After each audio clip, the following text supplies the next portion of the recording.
Awit, Kabanata 91.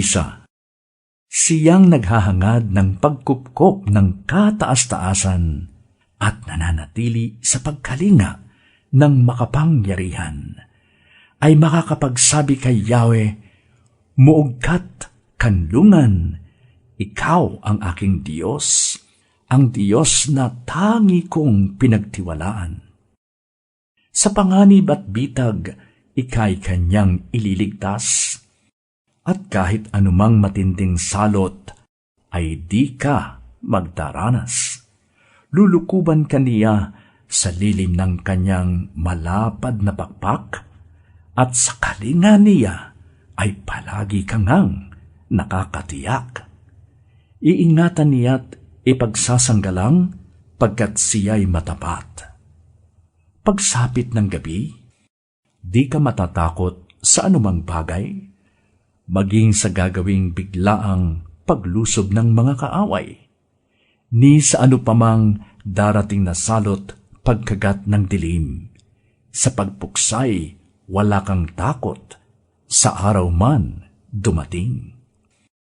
Kahit na mabuwal sa iyong harapan ang 1,000 tao, sa iyong paligid ang bilang ng patay maging 10,000. Di ka matatakot at natitiyak mong di ka maaano. Ika'y magmamasid at sa panonood mapapatunayan, iyong makikita, taong masasamay, pinaparusahan. Sapagkat si Yahweh ang iyong ginawang tagapagsanggalang at ang pinili mong mag-iingat sa iyo'y kataas-taasan.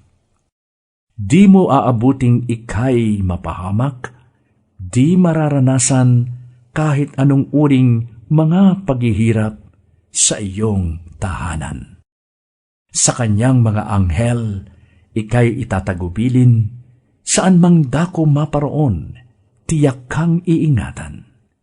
Sa kanilang mga kamay, ika'y aalalayan, nang sa mga bato, paamoy, hindi masasaktan. Iyong tatapakan kahit mga ahas o liyong mabagsik, di ka maaano sa mga serpiente't leyong mababangis. Ang sabi ng Diyos, ililigtas ko ang mga tapat sa akin, at iingatan ko ang sinumang taong ako'y kikilanlin. Kapag sila'y tumawag, laging handa ako na sila'y pakinggan.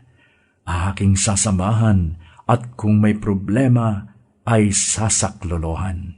Aking ililigtas at ang bawat isa ay pararangalan. Sila'y bibigyan ko't gagantimpalaan ng mahabang buhay, at nakakatiyak, tatamuhin nila aking kaligtasan.